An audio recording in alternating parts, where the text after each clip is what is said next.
Hello and welcome to the Learning Lounge. My name is Chris Mattatall, the Board of Governors Teaching Chair. And today it is my privilege to sit down and have a chat with Michelle Helstein, our Provost and Vice-President Academic. So welcome, Michelle. It's good to have you here. So look, I was going to try to do your bio and introduce you with and impress you with all I knew about you and all the work that you do, but you have a very long bio. And you've been here now at the University of Lethbridge for 20 years, a little over 20 years.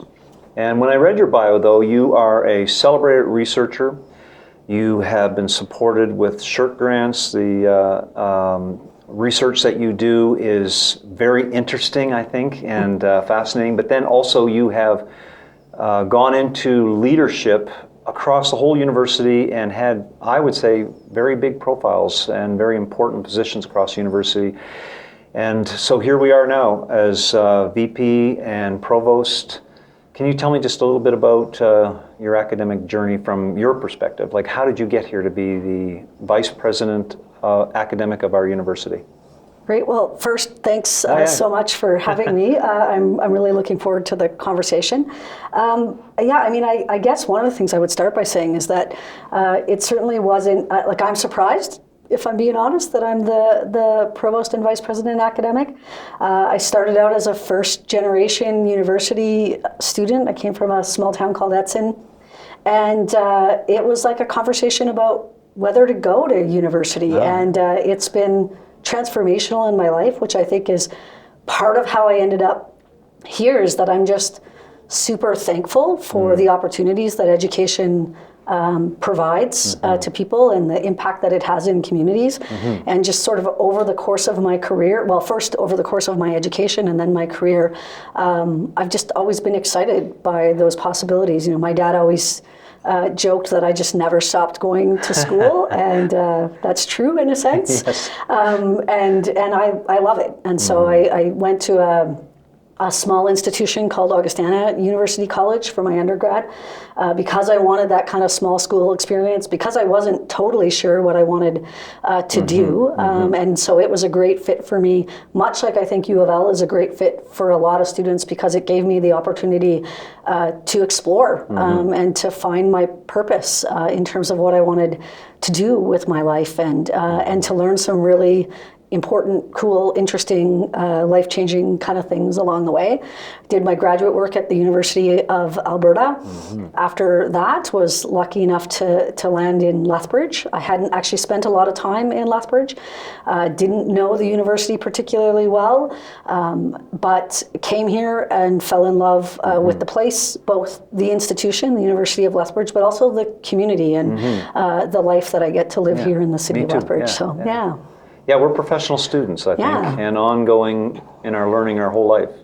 So you mentioned that this journey is a little bit of a surprise to you. Why then did you seek to be the Vice President Academic and the Provost? Like, what brought you to that decision? You said, this is what I would like to apply for, because that's a big step.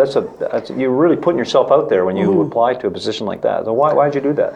Yeah, it's a great question, and it was a question I asked myself a lot when I was thinking about whether or not to apply, right? I think it's a lot of things coming together for me. I had the real privilege of getting to do a lot of different administrative roles on this campus. I've been everything from, a professor to a department chair to an associate dean and an acting dean, and led the emergency operations committee, as did you, I know. But all of these kind of opportunities have just given me this really broad exposure to the institution and its people. And one of the things I really love about the University of Lethbridge is its people. Everyone from the kinds of students that we attract to the academic staff and the support staff, everyone on this campus. And I've had little pieces of exposure to the work of lots of those people along the way. And so when the moment came where there was an advertisement for this job, we also were in a time of real transition. We had a brand new president, which is exciting, who was coming from away. We had a couple of other VPs who had joined us from other institutions. We had 4 brand new deans, some of them internal, some of them external. And so I felt like the experiences that I had had to date and my enthusiasm for this place and my wanting it to be really successful and succeed, and wanting its people to be really successful and succeed, I just thought I had something different to add within that broad leadership group, in that I think it's really important to have ideas from other institutions to bring in new, perspectives and ways of thinking about what we want to do. And I think it's really important to have people who've grown up in the institution, who, have made it their home and their life, and have a little bit of that history, not to always just do the exact same thing, but to make sure that we also have that perspective at the table. So I wanted to be able to contribute in that way, and I thought my experiences kind of set me up to do so. Yeah, I would agree. I would say of anybody that I know, you probably have touched every corner of this university in some way. You've been involved in so many committees and so many leadership roles that your experience alone probably suited you well for this position. Now you got a lot going on, and I wrote down a question here. I'm going to refer to it because there's a lot we could talk about, because your office has a lot of initiatives that you're pursuing that I'm excited to talk about. Strategic initiatives like dual credit and senior students' academic pathways. There's a lot of neat things there. And also academic programming strategic priorities, such as our international focus and indigenization focus. And there's just a whole bunch. Anything specific right now that is really exciting you that you would love to really talk about? You're right. We do have a lot going on. And I think, it's hard to talk about any one thing because there's just so much that's exciting about what we're doing. But I think the thing that is overlapping in lots of those initiatives that I'm really excited about is the ways in which they touch communities. So whether we're talking about indigenization, whether we're talking about the Southern Alberta Medical Program, whether we're talking about dual credit, right? That these are all pieces that really highlight the ways in which the University of Lethbridge and the communities that it serves really interact. And I think that's one of the things that's unique. Like we have an ability here because of our size, because of where we're located, to really be meaningful and impactful. And I think we need to remind people, not just on campus but off campus, how much this institution means to this city and how much this city means to this institution. I'm just going to interrupt a little bit. You said something last year at a session that you were giving, and I really, really appreciate it. You said, we really have to realize that we are the University of Lethbridge. We're not the University of Alberta. We're not the University of Calgary. We're the University of Lethbridge. We are unique. And I think that contributes to what you're saying. It's part of who we are. It's our identity. Yeah. And that I think when we're looking at, how do we build new initiatives, or how do we rethink what we're doing to make sure that we're serving ourselves, including our students, but also our employees well and our communities well, is to really look at that, like what makes us different, because we can't, we're not just a small U of A or U of C. That's right. We are our own thing, and we do so many things tremendously well in terms of our, work integrated learning, in terms of giving students really practical experiences in laboratory settings, whether those are science labs or music studios, or in community with community-based projects in conjunction with the University of the City of Lethbridge, for example. So I just think there's so much that we can build on, but also it's about making people aware of all of those things that we're already doing. And so, one of our big challenges as an institution is enrollment, and it's not just about us, it's about, COVID changed some things about how people decide where to go to university. We have more competition than ever in the post-secondary context. And so we need to help our students and our prospective students and our communities understand why students would pick the University of Lethbridge. And so what I'm excited about all those different initiatives is that they really are us showcasing the ways in which we as an institution are unique. Yeah, I agree. And is there anything new that we might not be aware of that you're saying?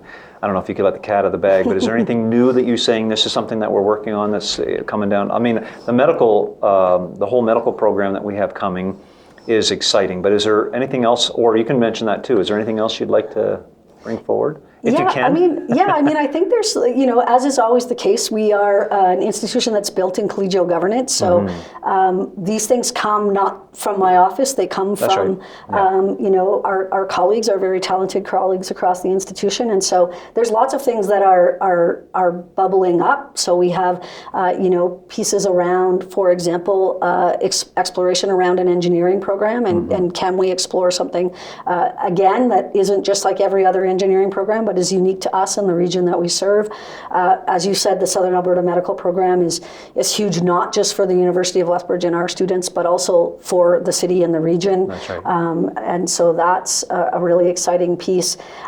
We have, we're in conversations, we're working very closely with the Blood Tribe Department of Health and trying to do some pieces in that space, and lots of our colleagues are more intimately involved in that than I am in this moment. But yeah, there's so many pieces that are out there that I'm not sure that I can pick just one. No, I suppose it's actually pretty exciting to be part. When I read the website and I look at all the news that's out there about our university, I'm pretty proud to be part of the University of Lethbridge, and I'm sure many of our colleagues are as well. Yeah.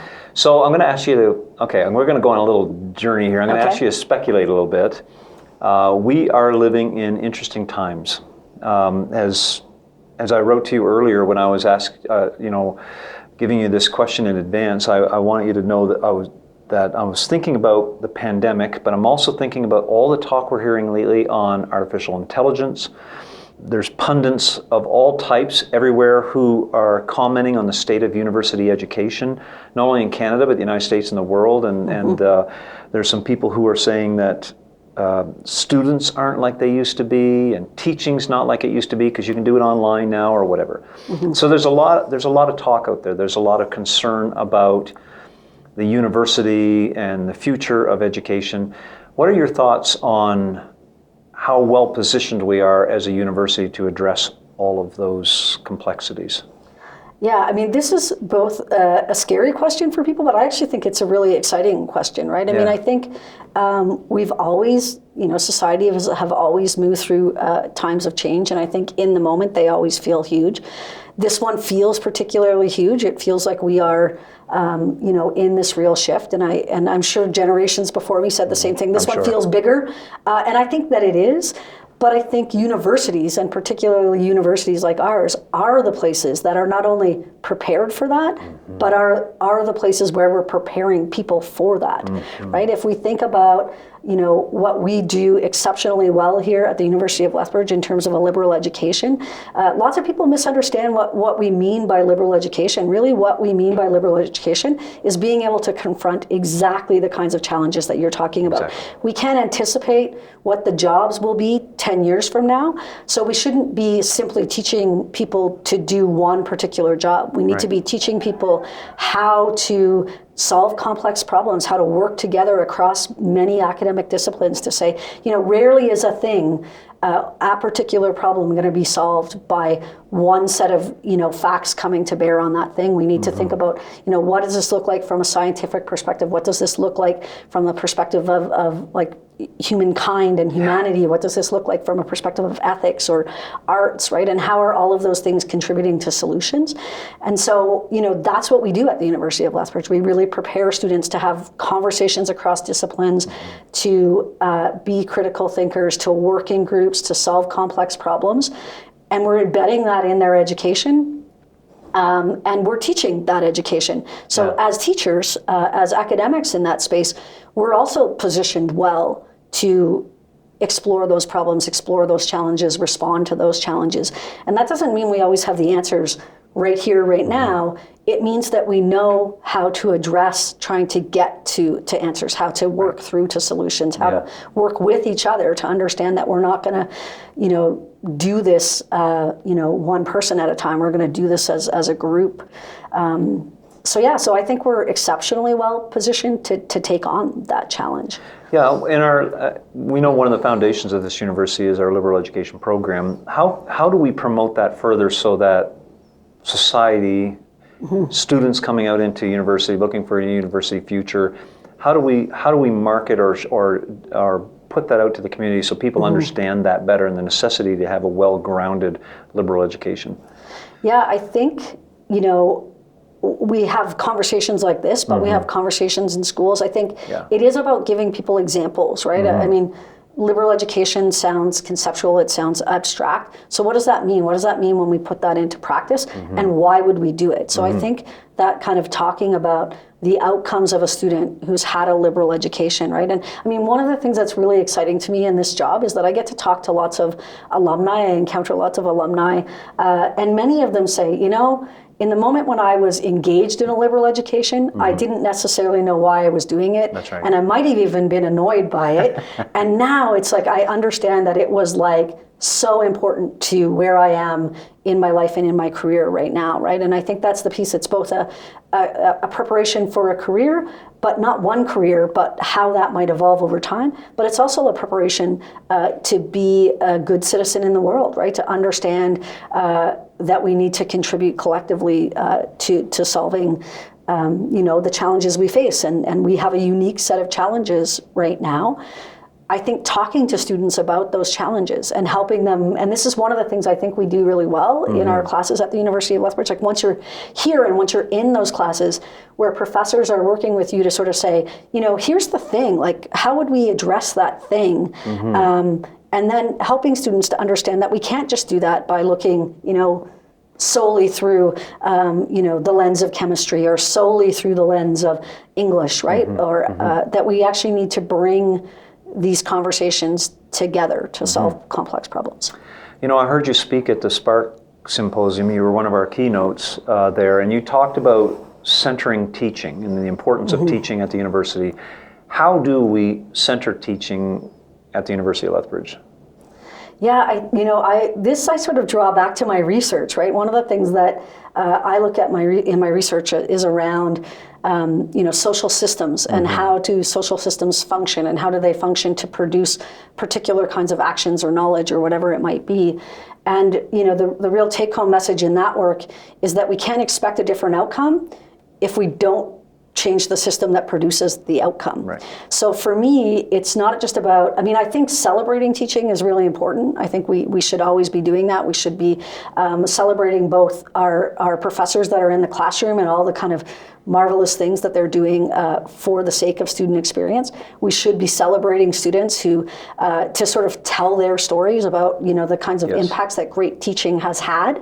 And I think that's really, really key because I think students respond to students, right? So them sort of seeing one of the, university is both exciting and scary because you're stepping outside of your comfort zone, you're trying this new thing. To see other students who've had those same questions, maybe those same anxieties, and see where they are now and how they've moved through their educational journey. So that celebration piece is really important.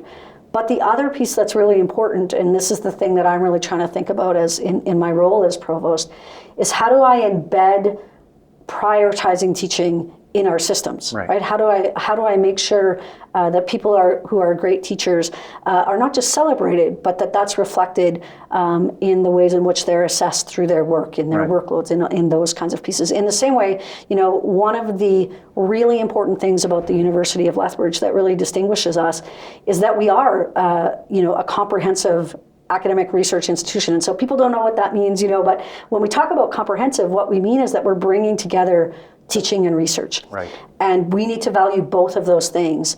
And we're in a unique space because there are others in the province who do it, but they're way bigger and they can't do the kinds of things we do in terms of giving students, really unique undergraduate experiences, the opportunities to know their professors, to get involved in research, to understand why research matters and how they are actually doing research and can translate that no matter where they're going in their careers. So how do we keep both of those things really front and center in terms of how we prioritize things, in terms of and when I say prioritize, where are we putting resources? How are we structuring our evaluation of professors, right? And the deans and I are having lots of conversations about how we make sure we support and value those things, both of those things, teaching and research within the workload of our colleagues. I have another question that has been on the radar lately, and that is how to support students, or what your office is able to do to support faculties and academic staff and students around many difficulties that students face, whether it's coming from another culture, coming from another country, food insecurity, identity. There's a whole range of needs that students have, of course. Like, how does your office position itself to help academic staffs and the faculties meet all of these needs of students? Right. It's a great question. I mean, I think one of the things that we know, and it kind of comes back to something that I really love about the University of Lethbridge, which is whether we're talking about, advising offices or the cash office or faculty in classrooms, because students really get to know their professors, and because professors really get to know students, they see that stuff, they notice that stuff really firsthand. Yep. And we hear often from those folks about, how do we help address this? Yes. So I think, we have many different initiatives that are going on, and some of those are about how do we make sure that we're, capturing resource capacity to really put it where students need it. So, hearing from students where they need support, seeing where they need supports, trying to make sure that we're really, being intentional about where we put those. But we also have, I think this is another place where I'm really thankful for the Lethbridge community, right? We want to, and we work really hard across all of our employees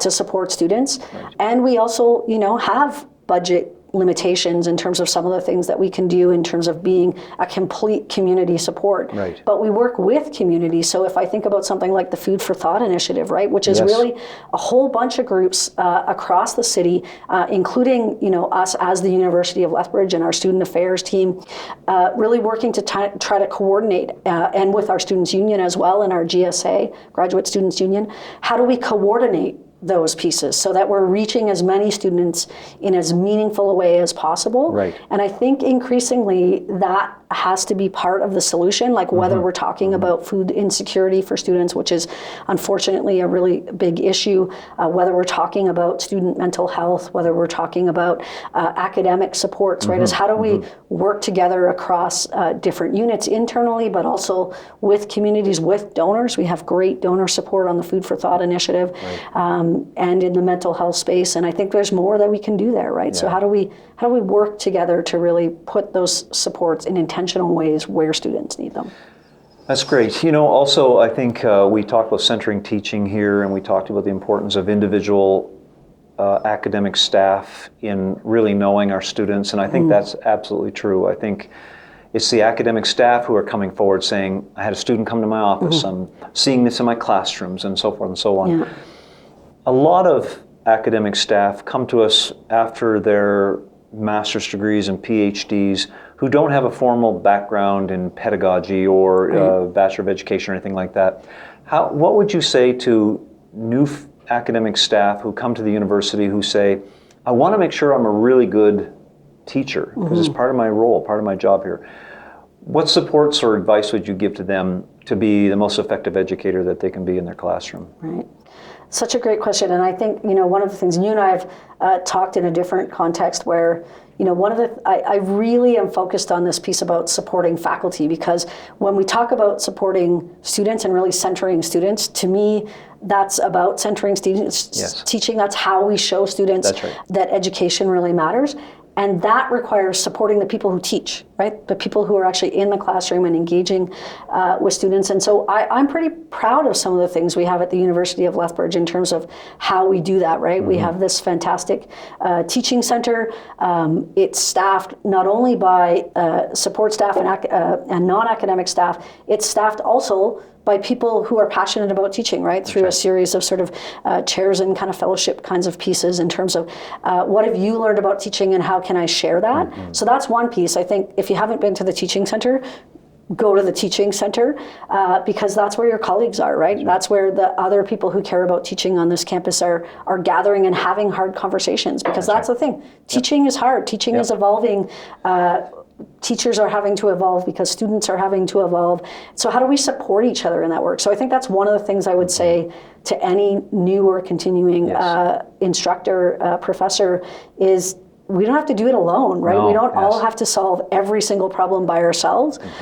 We can support each other in that work. We can talk to each other. We can learn from what our colleagues have already tried and what's working fantastically, or what they've tried and didn't go quite the way they would want it to.